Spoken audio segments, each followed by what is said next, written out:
Park, and I was doing some peripheral research. And at the end of the day, I went to a lodge off the park's entrance, and late that night, not late, 7:30 or 8 o'clock, I get that knock on the door. And there's two people standing there, and they say, "Hey, we're from the Park Service." And I think, okay, here it comes. They're going to really try to fry me. I said, "No, we know who you are. We know your research. We've actually read your books, and we want to talk to you." I said, "Okay, come on in." And they lay out this story of people that have disappeared at parks they've worked at in their career. And both these individuals had been around 15, 20 years and had worked at 3 or 4 different parks. Now listen carefully to what they say. They say that, yeah, they think that there's an abnormal amount of people that disappear at their parks. And on the front end, there's a lot of publicity. And on the back end, there's no publicity. And there's no follow-up. And it's almost as though nobody cares. And they said, we can't actually state that something weird is going on, but we think it's unusual, and we're surprised that the Park Service isn't doing something about it. And we think you should really look into it because we think there's a big story here. And so we talked about it more, and they named a couple of locations. The next morning when I drove out, I called a couple of law enforcement guys I know, and I laid it out for them, and I said, hey, just do some peripheral research and try to figure out if there's big numbers missing from these locations. And son of a gun, they called me for an hour, and they said, hey, there's something big, big, big here.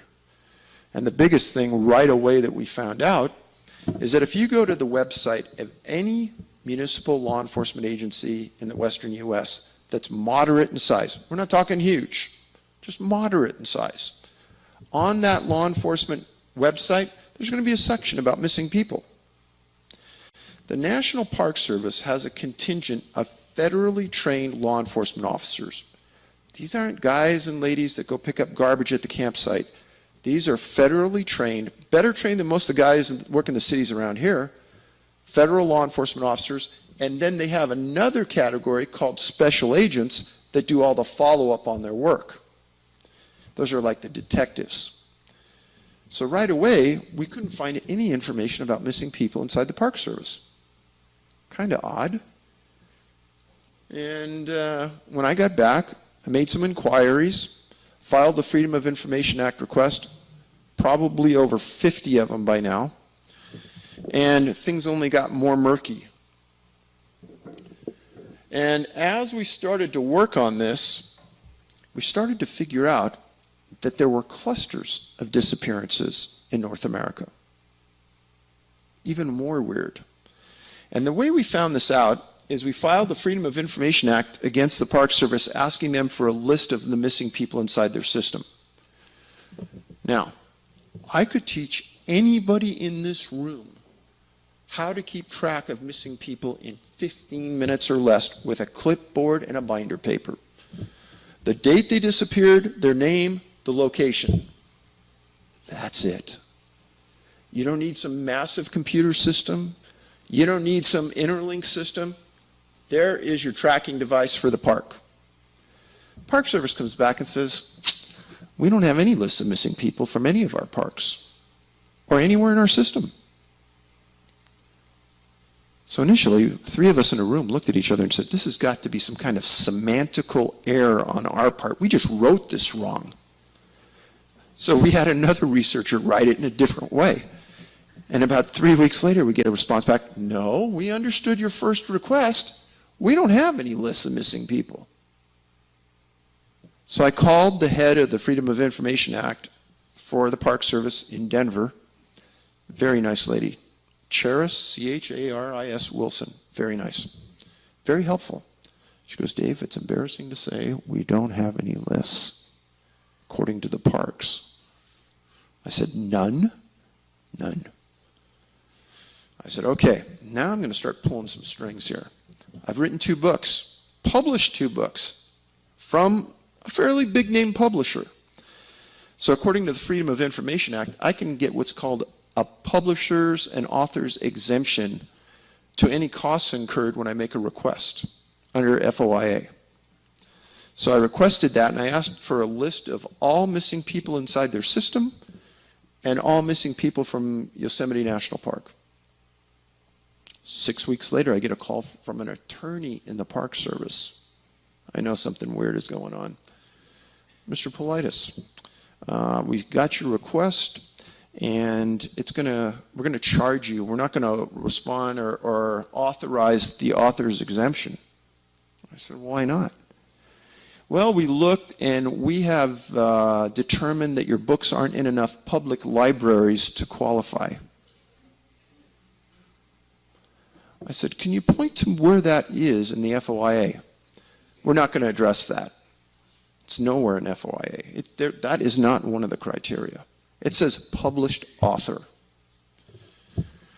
So he says, but we can come up with that list from all of our parks. And we can come up with that list from Yosemite for you.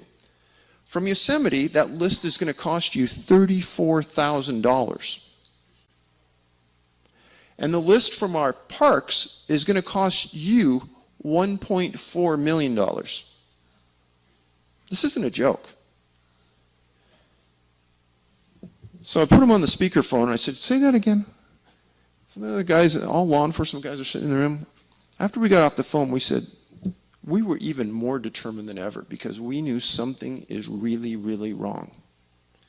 And so there started the next 3 years of us camping out wherever we could to find archived information on missing people.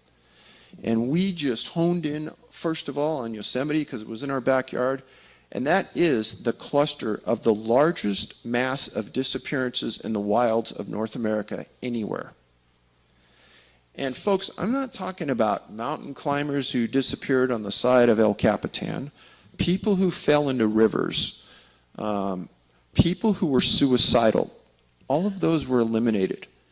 We're looking for a specific type of disappearance which can't be answered.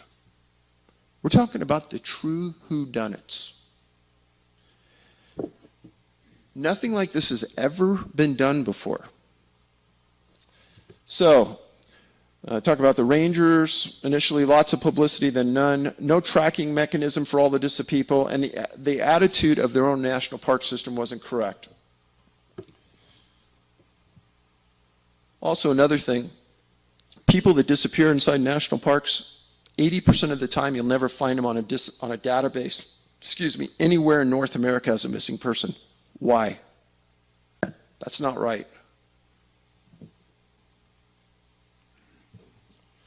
So, after you look at thousands of cases of missing people, certain criteria kind of start falling out, and we started to recognize them. And it took a lot of cases. First of all, start with it's a rural location.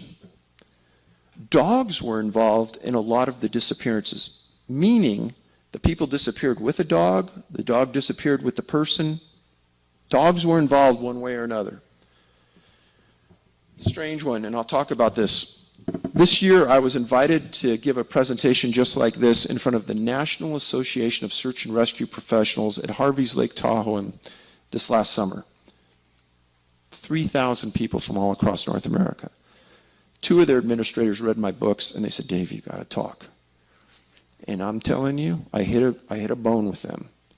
These people have canines that track. Sometimes they're concerned when they don't want to track. And when I say one of the criteria of this study is that the canines decide, we're not tracking. Sometimes they walk in a tight circle and lay down. Handlers came up to me afterwards and go, oh my God, I thought it was just my dog, but I couldn't understand why they were acting like that. There was supposed to be a good scent, and they didn't want anything to do with it. That's part of it. An abnormal amount of the people that disappear have a disability, some kind of disability or mental impairment. When that normal person's found, an abnormal amount have a fever. And it's very rare when we can find a reporter that went into that detail, but some of them did and actually interviewed a physician at the hospital, and the physician said, yeah, they have something wrong, they have a fever. The victim is found in a unconscious or semi-conscious state. highly unusual, but it happens with this study. The people disappear in the afternoon or early evenings. Swamps and briar patches are commonly associated along with berries. When the victim is found, clothing is removed or shoes are removed. Missing found in an area previously searched. This is a huge one.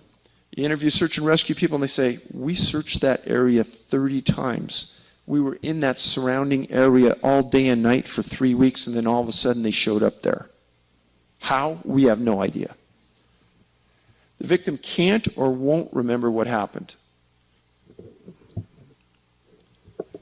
This diagram on the right, committed to memory, those boys have never been found, and they disappeared in the wilds of North America. Top left, Douglas Legg from New York, 1971, was with his family, super wealthy family, near the Adirondacks in New York, on a family vacation, disappeared. They brought in the Green Berets to search for him.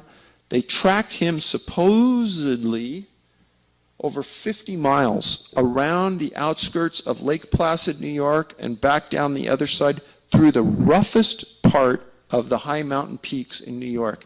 Never found him. Canines tracked him there. The searchers were on it, and they said, we can't believe this kid went there. We can't believe it, but the dogs are on it. Dennis Johnson, 66, from Yellowstone Park. One of the strangest disappearances I've ever researched. It's in the book. He was with his family. He and his sister disappeared simultaneously. His sister reappears. They go out and they search for the Dennis for weeks. For some reason, they couldn't find any tracks. Never found. Dennis Martin, 7 years old, Great Smoky Mountain National Park. Never, ever found. No tracks or nothing. One of the most recent ones is Sammy Belkey, middle left, Crater Lake National Park. Was with his dad. Sammy had a disability, a mental disability. Derek Engbertson, Crater Lake National Park. Edward Nye, Crater Lake. Those three boys in the middle, all Crater Lake. What's unusual about that? You look at their ages and you look at their sexes, and there's something about the clusters that we identify in the books. Some clusters are old people, some clusters are young boys, some are girls. There's a consistent element in each one of those clusters that's highly, highly suspect. Bottom left, Dickie Sudine, Mid-Sierras in Northern California. James Bordenkircher, Mid-Sierras. He disappeared from North Lake Tahoe, from his parents' kind of a rural location right on the Nevada border, still missing. And Travis Zweig, Southern California, Pinyon Pines, disappeared. Now, I'm going to tell you that I want everybody in this room to take that paradigm you have about missing people and throw it in the garbage can right now. These boys right here, how many people in this room have kids? First of all, raise their hand so I have an idea how many parents. If you have a son or a daughter and they've lived through that 5, 6, 7-year-old age bracket, you know how far that kid can go. How far they're going to walk. And the stories about some of these kids that disappear is too phenomenal to believe. When you talk to search and rescue people, there isn't one I've ever met that said that they shouldn't be able to find a 6-year-old boy that disappears in the wild.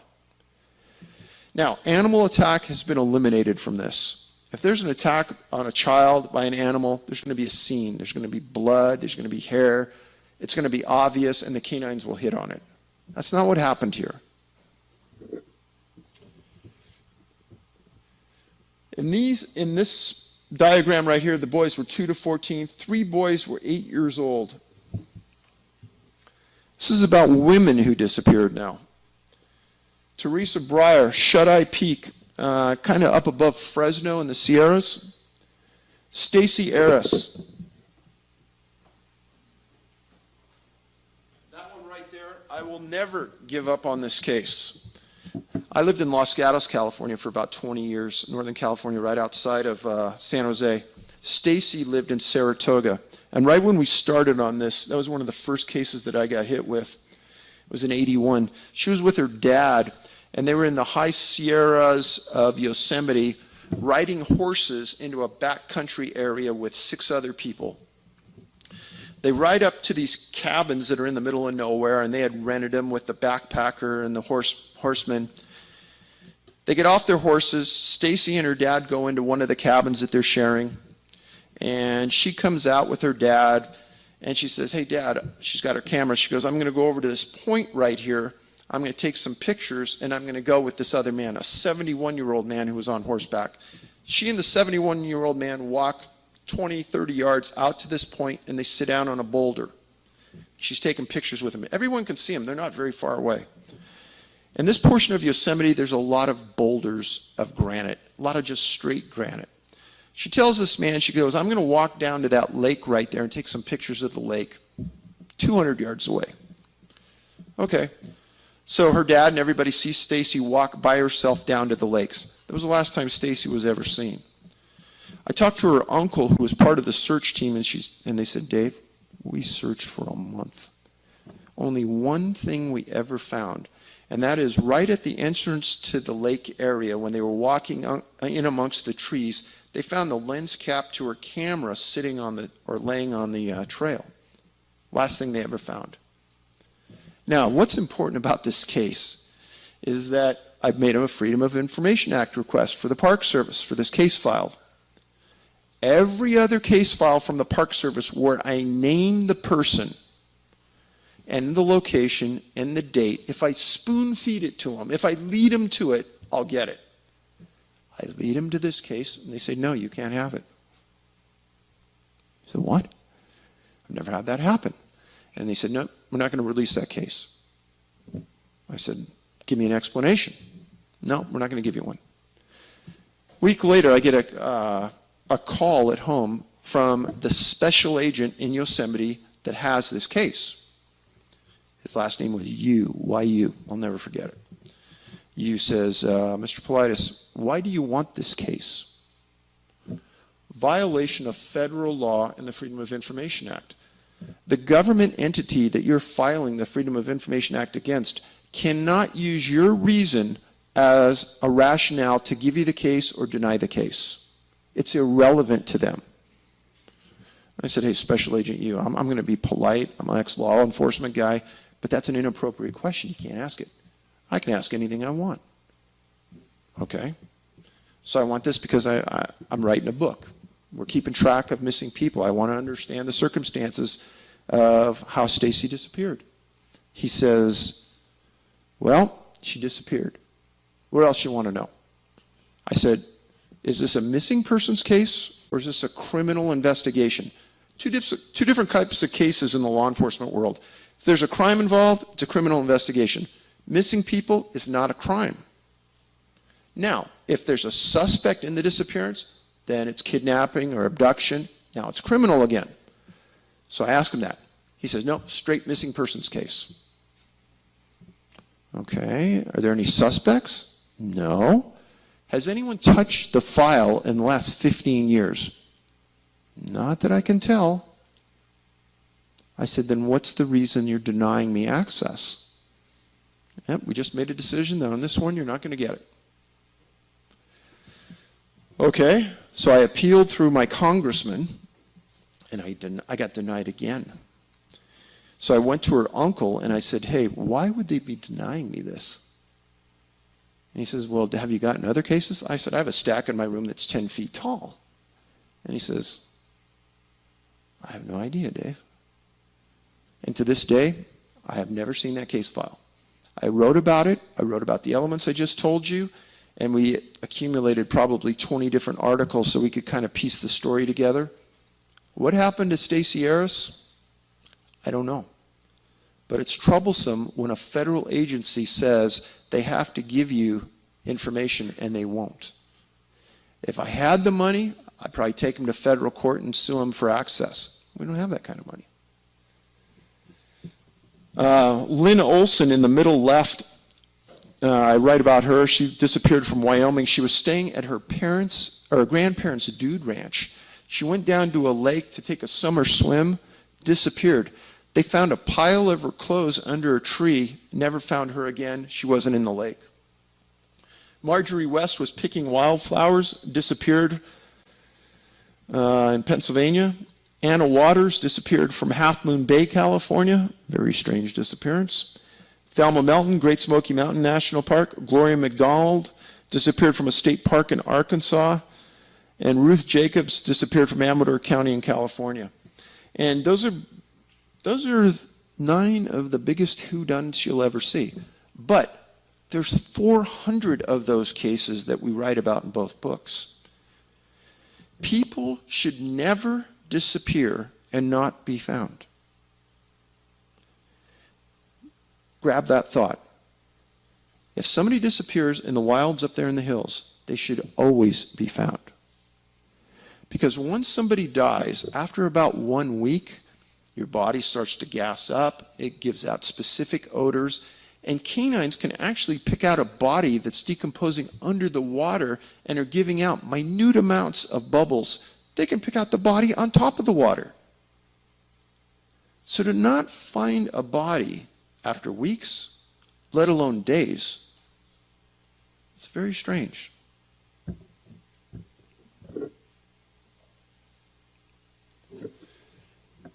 Most disturbing of everything we found is that in Pennsylvania, 29 children 10 years or younger went missing there from 1880 to 1957.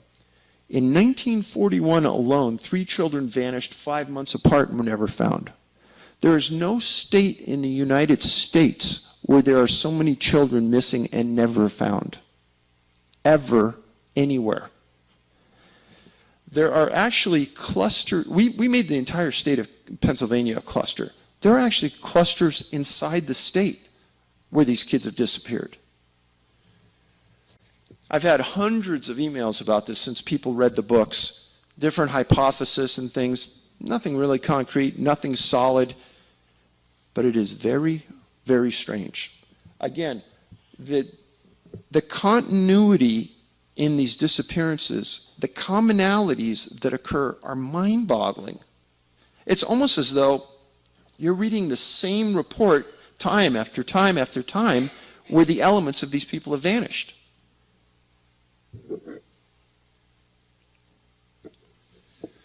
So,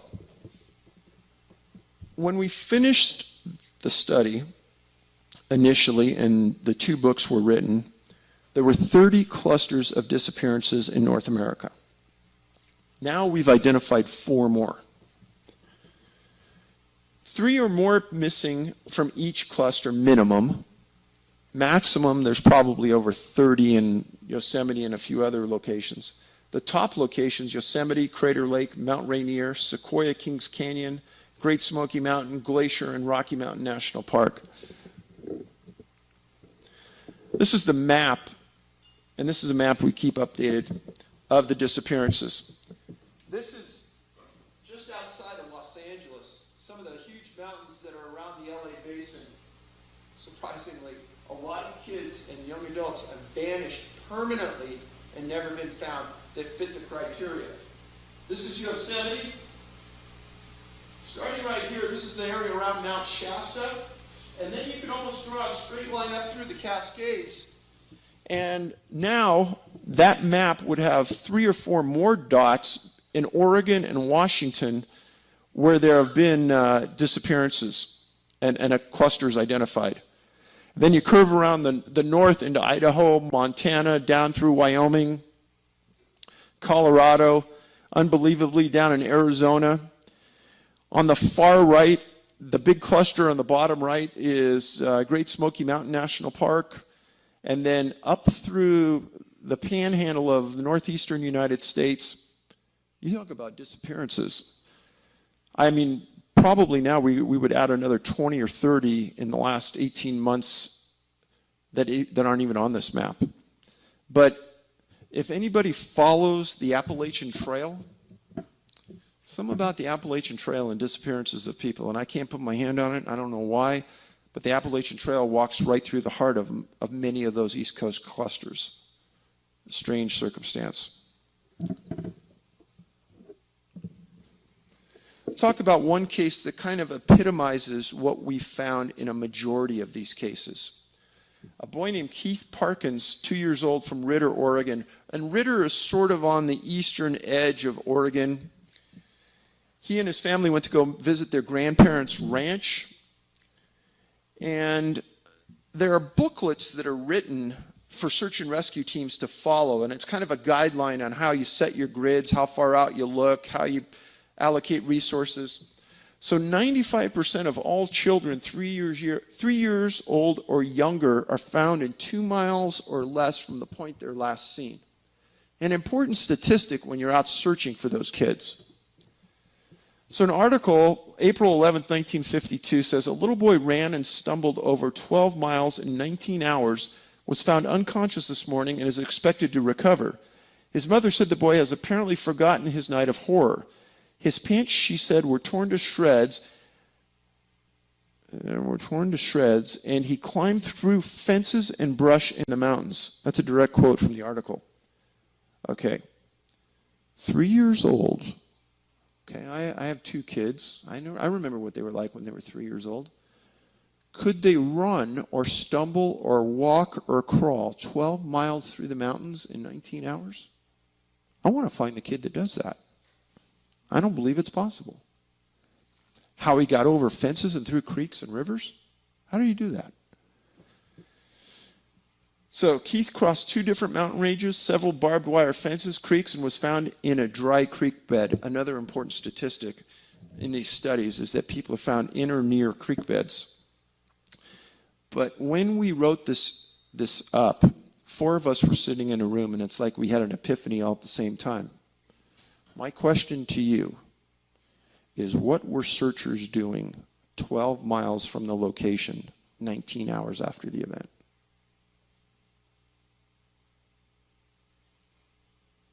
Doesn't make any sense.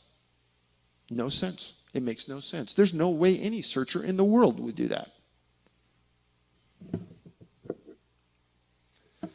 One of the most concerning disappearances occurred in my backyard, Rocky Mountain National Park. Anybody here ever been there? All right, good. So he's with his family, and he's pretty deep in the mountains. They're walking up 30 feet from a river. Mom, Dad, Alfred. And that's his picture down there in the lower right. And all of a sudden, parents turn around. This is how quick it happens, too. There 1 minute, gone the next minute. They say he was gone. Park Service, I can understand it. They immediately thought he fell in the river. So they got permission from Fish and Game to shut down the river, block it, and they searched it for 5 days. This is the actual picture of what they were searching and when they were searching. They looked under every boulder. They looked under every rock. They put a fence line and barbed wire fence at the bottom so they wouldn't miss him when he flew by, supposedly. They never found him. But they brought in some new bloodhounds, and they tracked the boy 500 feet uphill from where the parents were. But he disappeared behind them. So the parents, right from the beginning, told the Park Service that he didn't fall in the water, and they felt that an abduction had occurred. They never clarified why the abduction, but they said he was abducted. There's no way our boy's going to leave us like that. So more bloodhounds were brought to the scene, and all of them walked 500 feet up the trail, and there's a fork in the trail, and they laid down. Not normal behavior. But all of them did exactly that. So as all this is going on, there's a husband and a wife backpacking way, way up in the woods. They don't know anything's going on. And as they're walking down, they're resting, and they think they hear something up above them. So the husband gets out the binoculars and looks up at this rocky crag, horrific location, way up. He sees a little boy sitting on a ledge of a rock, like 300 feet above him. He hands the binoculars. The wife goes, I can't believe I'm looking at this. Look at this. She goes, oh my God. I said, well, what crazy parents would allow their kid to do that? And then all of a sudden the kids jerk back. So again, they don't know anything happened. They walk down into the park, and they just see a lot of cars and everything, and they hear a boy's disappeared, but they don't really know much. And they drive home into Denver the next day. Alfred's picture's on the front page of the Denver Post. And both of them look at each other and say, oh my God, that's the boy we saw. They drive back up into the park, they meet with rangers, and they tell the rangers that where they saw Alfred. And the location is called Devil's Nest. One thing I write about in the books is locations in the woods are named for certain reasons. Say it's Miller's Creek. Well, maybe old man Miller lived on the creek in the 1800s and he named it. The word devil comes up more than it doesn't in high altitude disappearances. And it's something that I want you to keep in the back of your mind when you're reading the books. That word devil, why did that location get that word devil? Well, initially the Park Service doesn't believe either one of them. And they separate them and they interview them independently because they didn't believe them. They both tell the same story. We saw a little boy up on that ledge. They said there's no way a boy could get up there. If we get up there, we're going to have to use carabiners and ropes, and it'll take us a day and a half, 2 days. Make a long story short, the Park Service puts 30 guys on it. 2 days later, they reach the nest. They look around for 2 days. They find nothing, and Alfred Beelarts was never found.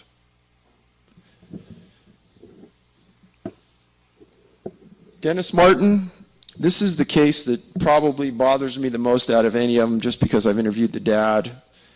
And I know the family was out and out lied to by the Park Service because I have all the reports.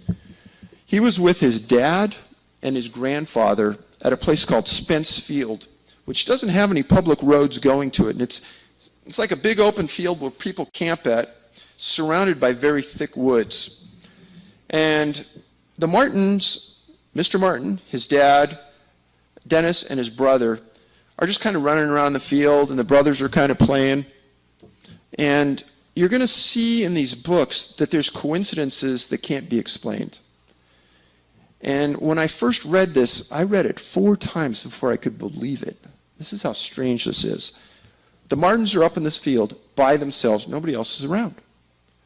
Another family walks up and sees the boys playing and goes, hey, we have some boys too here. Do you mind if they play together? Mr. Martin says, no, come on over and sit down and join us. And this family says, my name is Claudia Martin. He goes, what? Oh, my name is Claudia Martin, and this is my husband, Ron. He goes, our name's Martins too. How do you meet? How odd is that? Just to start the story with strangeness. Boys are playing together, running around. It's getting to be like 3 o'clock, 4 o'clock in the afternoon. And they're playing hide and seek. And Dennis goes behind one bush right on the fringe of the forest. Other boys go behind other bushes. And Mr. Martin tells me, he says, Dave, it's that sixth sense that parents have that something's wrong. All the boys are starting to come out from behind the bushes, and my son wasn't.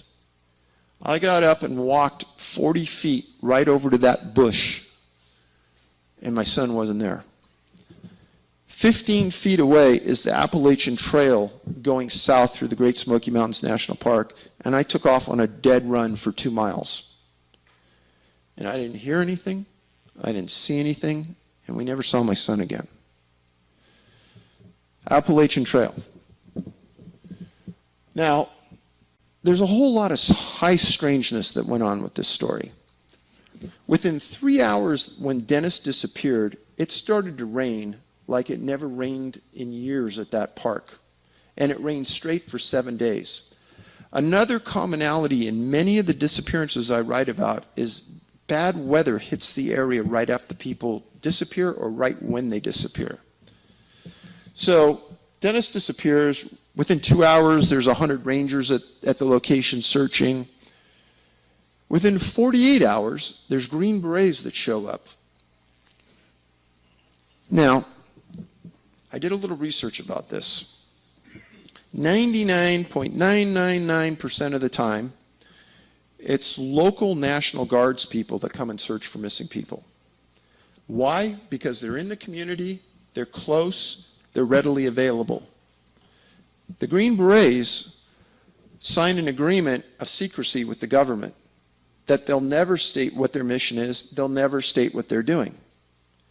Yet Green Berets fly in by helicopter within 2 days that Dennis disappears. And not only do the Green Berets show up, set up their own camp, their own communications network, they don't search with national parks people. And at the time, the national park rangers weren't armed. The Green Beret were armed. And the search lasted 3 weeks. Canines found no scent. The NPS lied to the Martin family. And what did they lie about? And what did they keep them in the dark about? FBI agent shows up about 4 days into the search. And he says he's just monitoring the case. Another commonality of these disappearances. FBI never gets involved, yet they document everything. A family called the Key family, K-E-Y.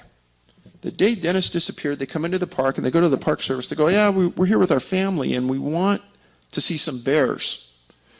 So they send him to an area called Rowan's Creek, which is about 2 miles, 3 miles underneath Spence Field on a big loop called Cades Cove.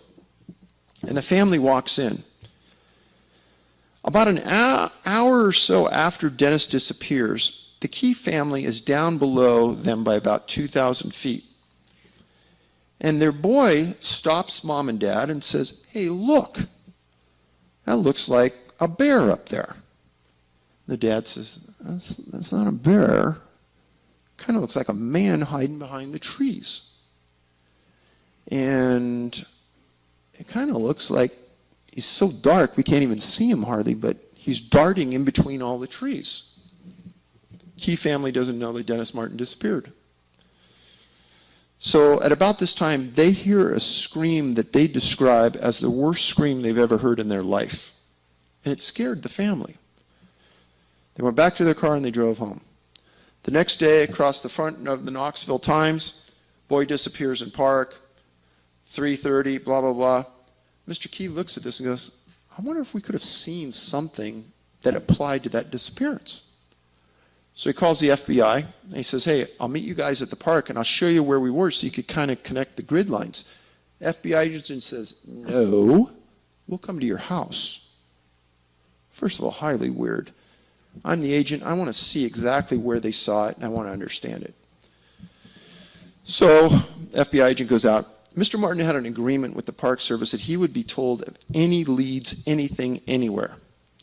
A reporter picks up on this and asks the FBI and the Park Service employee investigator that went with the FBI to interview the Keys and says, hey, could this be related? They say, oh, no, times don't match up, nothing matches, forget about it. That was total crap. What happened was that the head tracker for the Park Service grabs the special agent that went and says, hey, what's the truth? And the guy tells him the timeline, tells him everything. His name was Dwight McCarter. I interviewed McCarter and I said, hey, what is the truth? He says, the truth is, Dave, it all matched up. That was the best lead we had. And unknowns to me, and I don't know why, the Martin family was lied to. And I went up to Mr. Martin, and I couldn't live with myself. I told him, hey, let's you and me walk that path directly from where Dennis disappeared down into Cades Cove. Let's see if we could do it in that time frame. They actually did it at a brisk walk. It wasn't even a run. Now, I interview Mr. Martin. And again, like I said, the worst interview you can imagine. And when I end an interview with somebody, and I'm perplexed, and I'm looking for leads, I always end it like this. I said, hey, is there something that is missing in the news accounts, or have I missed something in my investigation that I should know? And he looks me in the eye and he goes, no one's ever asked me that. He goes, you know the Key family? I said, yeah. He says, well, I think, Dave, you're onto something there. He says, you know what else they lied to me about? What's that? He says, well, the Keys, when they saw that thing darting between the trees, it had something on its shoulder. It was carrying something on its shoulder. And not only did the FBI not put it in the reports, but the Park Service never reported it to them. And in the Freedom of Information Act request, there isn't one mention of that Key family observation. It was only mentioned in the Knoxville Times. And nobody would know about this observation until I just told you. Now, why the Park Service and the FBI covered that up and never wanted anybody to know, I have no idea.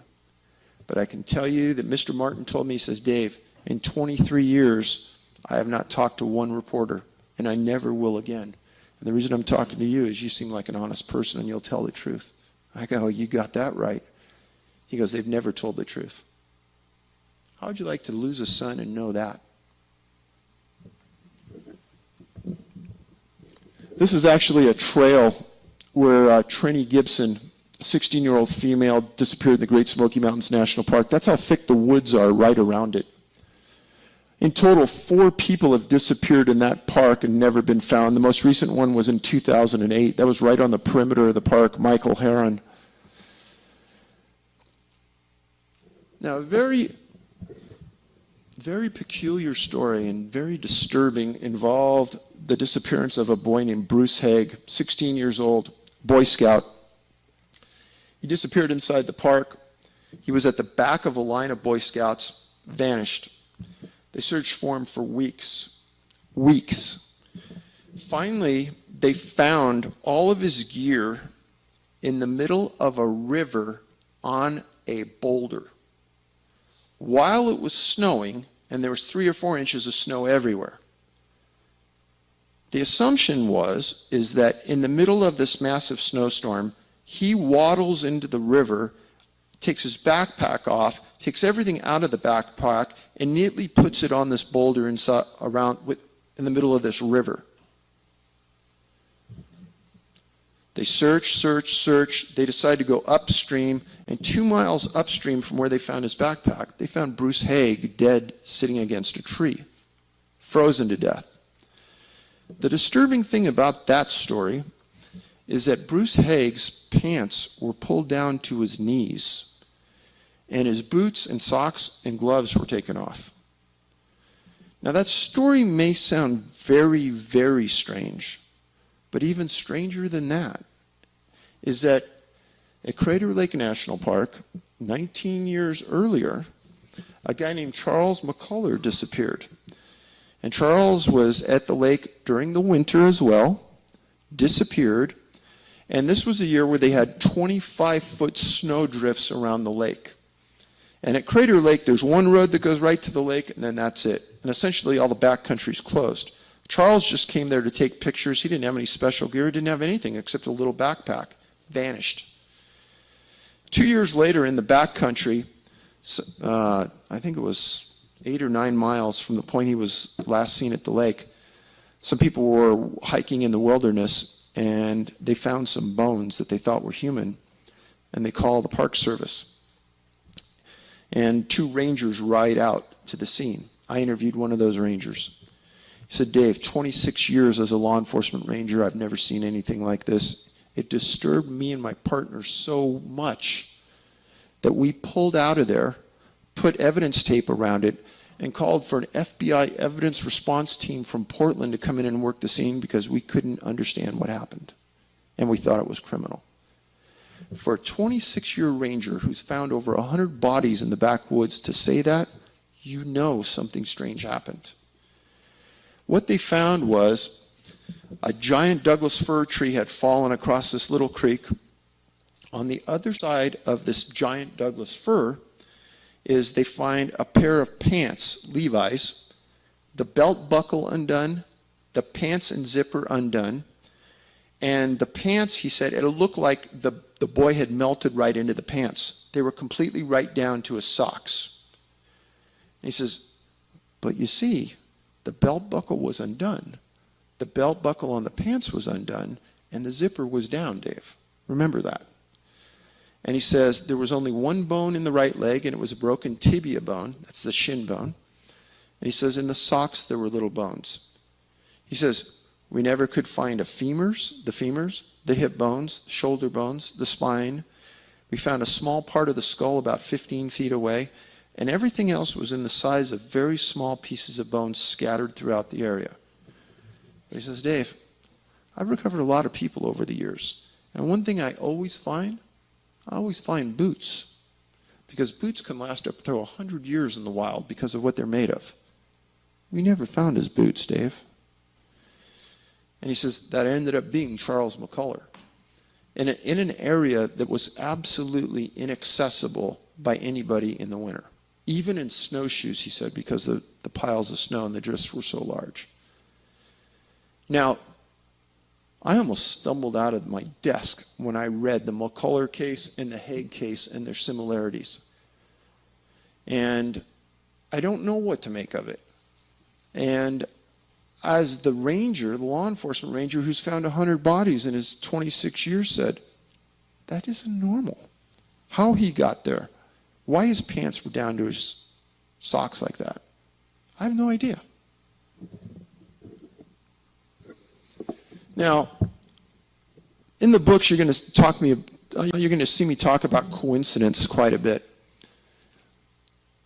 There may be coincidences, but sometimes similarities just hit you in the face and they say, that's just too common. Let's talk about Dennis Martin and Dennis Johnson. Both disappear in national parks. One boy's 8, one boy's 6. One goes missing July 1st, one goes missing June 14th. They're both wearing red shirts. Their father's first name is William. Let's just stop there. Is that enough? I mean, who could put this stuff together? Bloodhounds in both cases couldn't track. Nothing of either boy was ever found. Storm hit the area after each boy disappeared. No tracks were ever found. And you know, an unusual spin to this, and I can understand it, the fathers stayed for weeks and weeks afterwards, never giving up on their son. And for the parents in the room, I'm sure you guys understand that. I don't think I could leave knowing my boy was somewhere in the woods. Neither boy was in a clearinghouse database up until just recently. And both disappeared, this is very odd, almost in their father's presence. Now, there's all kinds of similarities that I bring together in the books. I think it's odd. I think it's odd that we have these clusters of missing people in national parks. I think it's odd that the national parks don't keep information like that. I think it's odd that there isn't a national stampede up to the front of the National Park Service by the missing persons associations demanding accountability on it. You're not going to see a lot of press about my books. But I will tell you this, that we're not done with this topic yet, and we're continuing to plod forward. Just like we found 4 more clusters, these aren't hard to find. We may be nearing an end, but it's a passionate topic, especially when you deal with kids in my book. And don't ever think, don't walk out of this room and ever believe that a child that disappears in the wild should never be found. If there's not a water source nearby, specifically, each one of the cases we have written about, we've excluded water as the cause. So, I've used up my 2 hours. I was trying to leave about 10 minutes here for the end for questions. Yes, sir. I was thinking about these bloodhounds, and more generally the canines. I'm wondering what is known about their search behavior, specifically what causes them to basically lay down and give up. What would happen if you were to do an experiment with some people, walk them along a trail, and then have, for example, a lead attached to a thing that a helicopter could just lift it out of there. So this would be a case where the trail literally disappeared because you did an experiment to make the trail disappear. Does a bloodhound in that circumstance come there and circle around and lay down? Or is there some other explanation? Is it the case what is known about getting bloodhounds to lay down? Are bloodhounds different than other dogs? Could you use a different animal, a wolf or something, that might have different tracking behavior? Are there other animals that can track? But the question is, the notion is, there's more to be known there. And just a general comment, that's my question. The general comment is that Basically, there's an old thing about dividing and conquering. And so the MUFON ET movement is interested in a certain class of phenomena, and the Bigfoot community's in a different one, and they apparently don't talk to each other, don't like. It's almost as if there's been some division created there, perhaps by the government, whatever. And these are another second quick comment is that, I mean, it could be ETs abducting them, it could be somebody experimenting on them with directed energy weapons or something. But there's an awful lot of interesting questions here, and so I'll let you answer the question about the bloodhounds. So, I should have clarified earlier. When I use the word bloodhound, I use that in a generic term. Few times in any of the reports they name a species of dog that's tracking. It could have been a German Shepherd, could have been any kind of dog. But just in generic terms, I use the word bloodhound in the books. Your point about being plucked out and helicoptered away is a great question. Now, spending 20 years in law enforcement, I worked on the SWAT team for 3 years, and we had canines and handlers assigned to our team, and we worked with them daily for 3 years. Those dogs live for the search. When they come out of the car, it's like, oh my gosh, fun time at River City. They're all over it. And the same questions I asked the searchers here, and they said, we don't know. It's not in their behavior to do that. It's like all of the energy got zapped out of them. Great questions, no answers. Yes, sir. I just wanted to focus in on your last statement about the child in the dark, shadowy kind of thing going from tree to tree.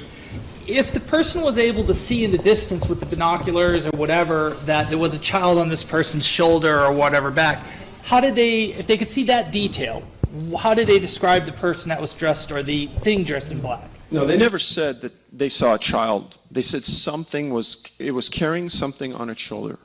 So it's still undefinable. Okay. Right. Yes, ma'am. Did you ever employ some psychics that are experienced in these searches to help you? Great question. And, you know, there was a few cases where I mentioned a psychic because in the National Park Service reports, they mentioned a psychic coming forward and helping. You would not believe how lambasted I was by some people for even mentioning a psychic in those reports. And the funny thing is, I could march in here probably 400 homicide detectives, and they've used psychics, and they've assisted in finding bodies. So go ahead and laugh all you want. Somehow or another, they work in certain circumstances. Yes, ma'am. I know that they found some of these children, and they couldn't remember them, or they were really little, and they really couldn't tell a very good story. Have you been able to interview some of them now that they're older, or have they been put under hypnosis to try and remember what their experience was? So have some of the missing children who are older now been put under hypnosis to realize what happened to them? Great question, and something I would relish doing. We were advised early on by some missing persons groups that we had to tread real lightly on these missing people, meaning that some missing people, if we interviewed them and we gleaned their story, would view us as victimizing them a second time and then profiting from their loss. They told us to be very, very careful on the approach and how we worked with those people. So it was very, very limited that we actually did make an approach, and we were really, really careful.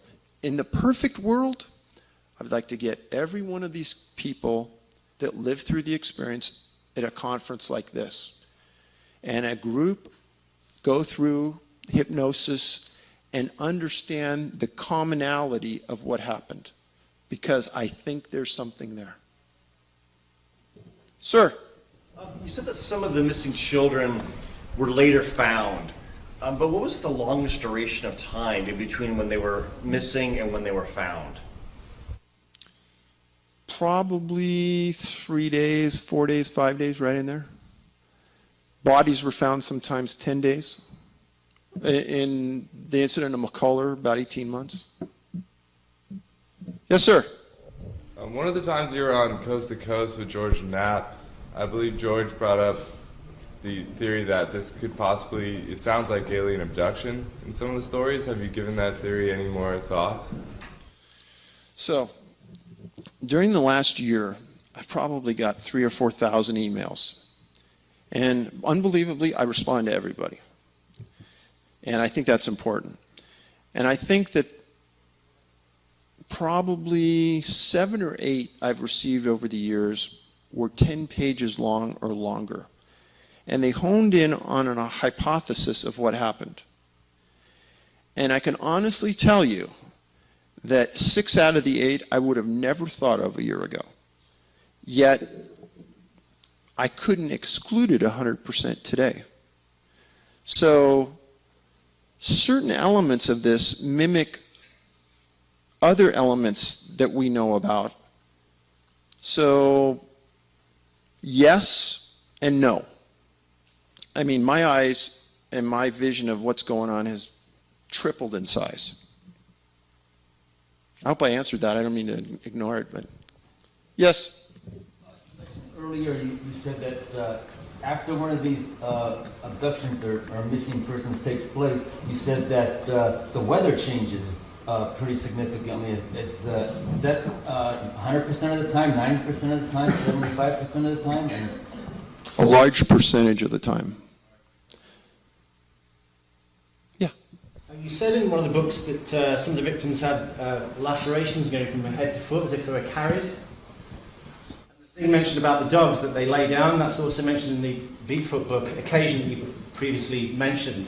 Is there not an implication that some of these are perhaps related to Bigfoot, even though you perhaps don't want to say definitively for all of them? Talk about the scratches. A lot of them have horrible scratches, and it's talked about by the parents and the searchers. And you see, I have a tough time understanding how a 2 or 3-year-old can move that fast through the woods and just, I can't imagine them just running and scratching themselves to shreds and their clothes to shreds. I imagine them working slowly. This thought of them purposely motoring themselves that fast doesn't make sense. Now your thought about being carried is one thought. Another thought that people have told me is, what if it happened by going up? It would have that same effect vertical. So it's that paradigm where, I mean, I'm caught in the same thoughts that you guys are, and every once in a while somebody brilliant writes me an email and catches me and says, haha, you didn't think of that. True. Yes, sir, red cap. There's a story in the Western U.S. and Canada book about a guy who takes a girl out with him and comes back later and says that she's been kidnapped by a family of Bigfoot or Sasquatch. Have there been any other reports of any witness to something like that happening with any of these cases, even in the eastern United States? And do you believe that these missing kids have been eaten? You know what's fascinating about that one story you talked about? The actual wording was a tribe of Bigfoot. Yes.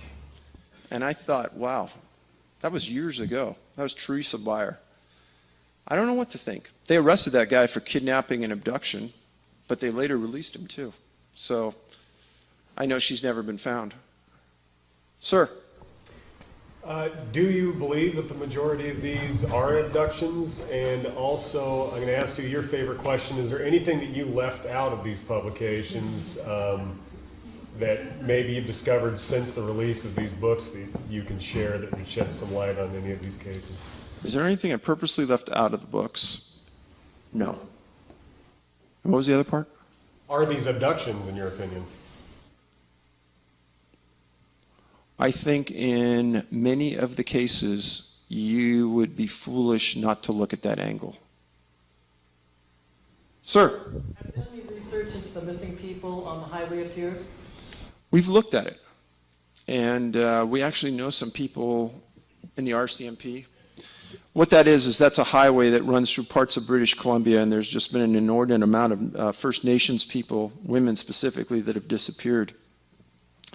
And they actually put a task force together about 2 years ago to work those cases.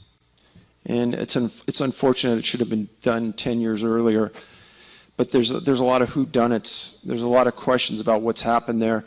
And I just heard recently on the QT that they actually have a suspect on a majority of those. I don't know if they'll have enough to put the case together, but I don't think all of them fit the criteria, but it's an interesting set of disappearances. Same as, I don't know if you guys could go home and Google this, there's been a series of feet that have been found in shoes that have washed up on beaches in North America, predominantly on the western U.S. Actually, one washed up on Eureka.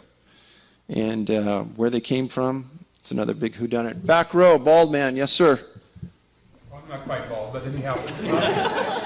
I just saw the glow. Because I'm thinking a lot. Do dogs have trouble following a live Bigfoot trail, or do they lay down and give up? I have no idea.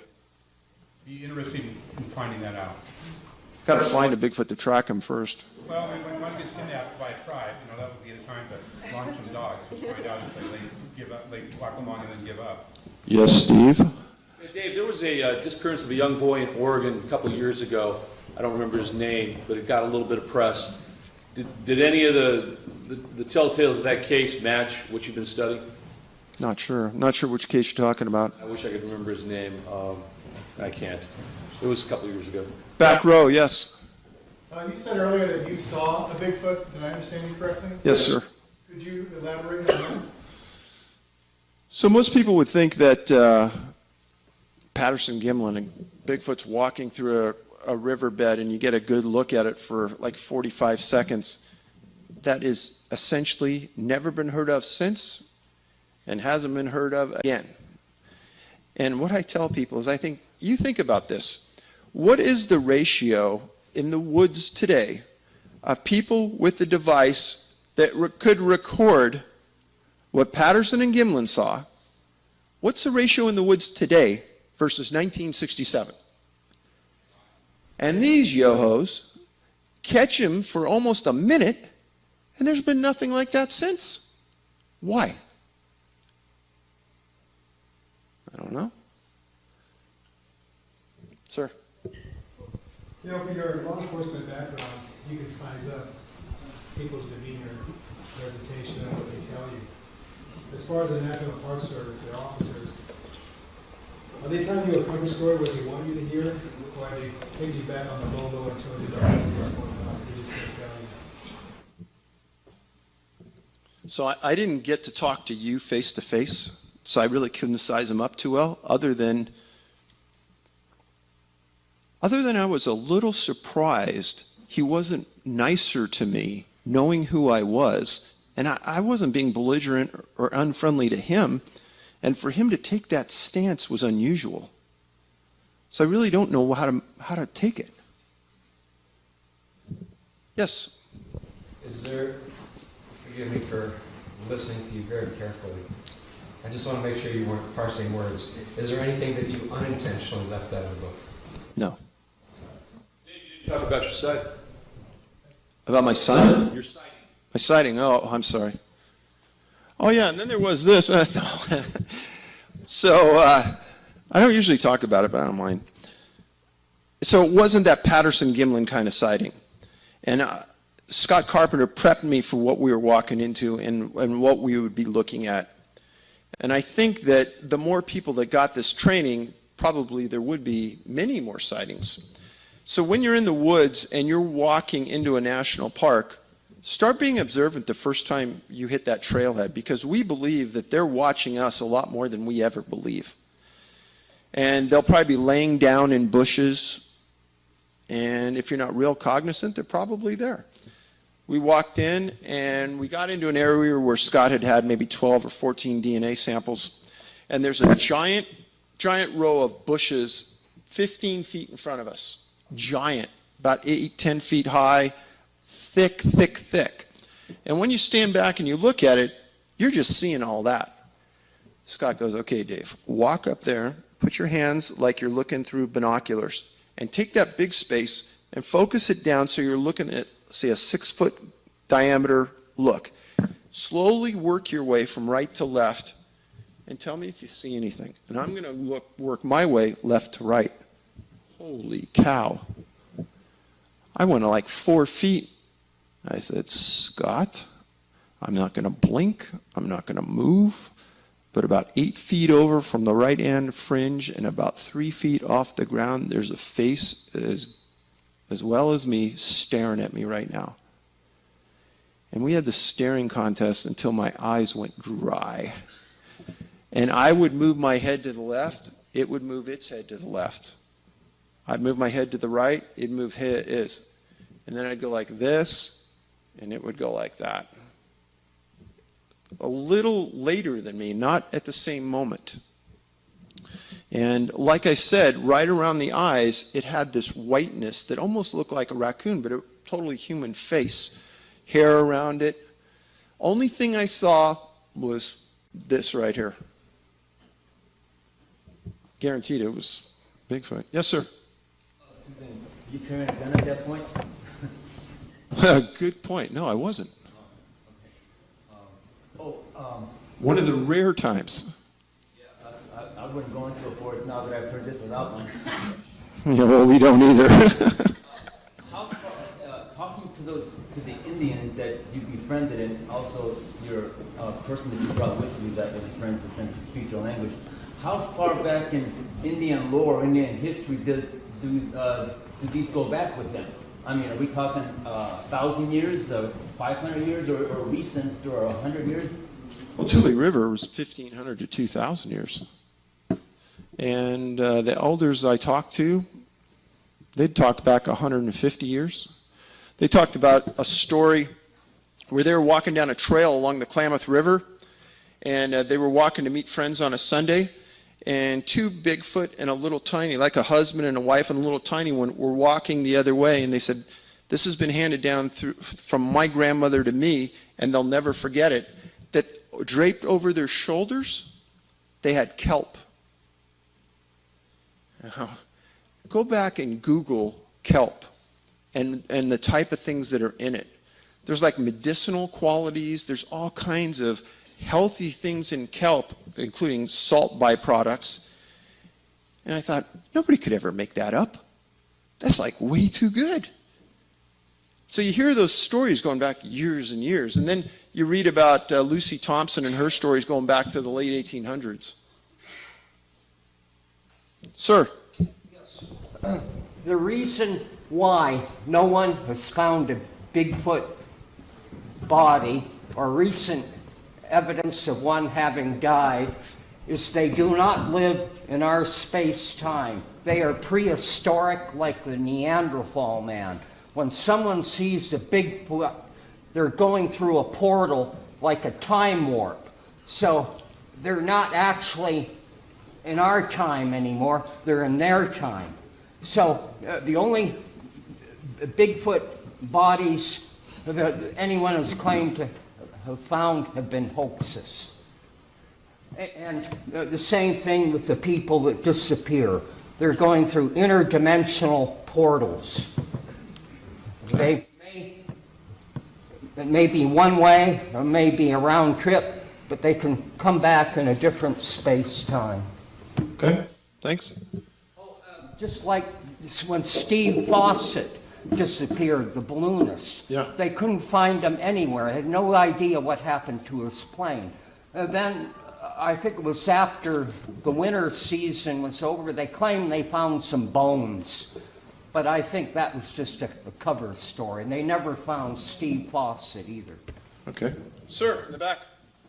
Yeah, not too long ago, someone said, I guess it was a makeup artist, costume guy, claimed that he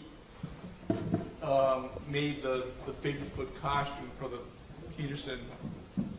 Absolutely baloney. Absolute fabrication. John Green, who's one of the most respected Bigfoot researchers in the world, right after the Patterson-Gimlin film, he took the footage to Disney Studios, who at the time built the best costumes in the world, best in the world. And he has it on written documentation from Disney that there's no way they could have done it. That was in like '68 that he got that letter from them. So you hear that every once in a while. Don't believe all that stuff. I understand why people do, but don't believe it. Yes, ma'am.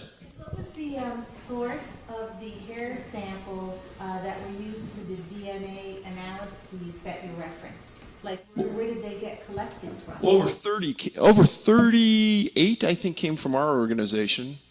So, Where did they get them in the wild? some came from Arizona, some from Hoopa, some from Great Smoky Mountain National Park. But I mean, they would just find them.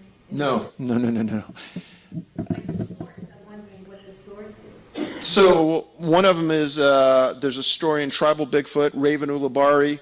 She sees a Bigfoot come into her yard. He reaches over this tin shed where she keeps her garbage. He picks up 2 bags of garbage. She already has the police responding.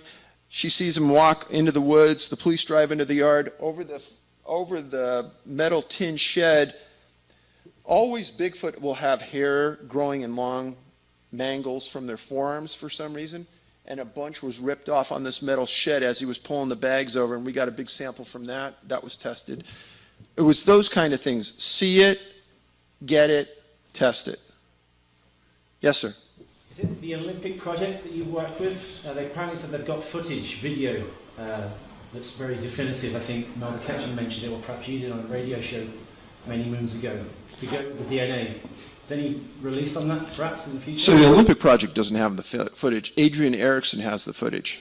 And Adrian is a man from Canada. He bought some property in Arkansas, put a couple of researchers on it for a few years. The footage is outstanding. Release? It's up to Adrian. I thought it would have been by now. There's been some little bits and pieces that have been, but just enough to whet your appetite. But he's got some good stuff. What do you think of Todd Standing and his footage? I don't know what to think. I mean, if it's real, it's outstanding. If it's a hoax, he's done a good job. I don't know what to think. I don't know him. Never interviewed him? Never did. Yes, sir. What was the cause of Bruce Haig's death? Bruce Haig. Bruce Haig. They found the body. Exposure. They did an autopsy. And you'll notice that about 95% of the time, when doctors really don't know why you died of exposure. Sir? Missing 411 type people, do you get people with full facial hair disappear? Great question.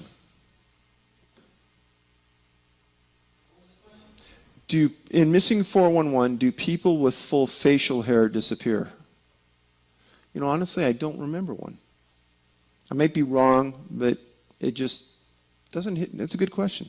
Doesn't hit me. Yes, ma'am. Oh, Yeah. Yeah, you talked about coincidences in these incidences of the children, like the red shirts, the father's names was saying, other little details. And I was wondering what, in your opinion, is the significance of these coincidences, if any, and why you point them out, and why should we focus on that? I mean, you can't draw any conclusion per se, but could you comment a little bit more on these so-called, these obvious little details that are quite remarkably coincidental? It's like you've been inside my brain. I wish I knew the significance behind them. But when they strike me as odd, with my background, they've got to strike you guys as being odd. And I point them out to maybe show the obvious or exemplify the obvious. It's something here more unusual than what we think is going on. And I think there's, out of the 2,000 or 3,000 emails I've had just on those books, I've had maybe 1 or 2 negative comments. The most common comment is, Dave, you've really hit on something here. There's something here we don't understand, and the Park Service isn't telling us the truth.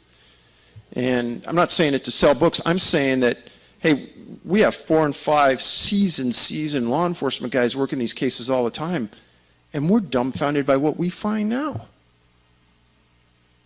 Sir?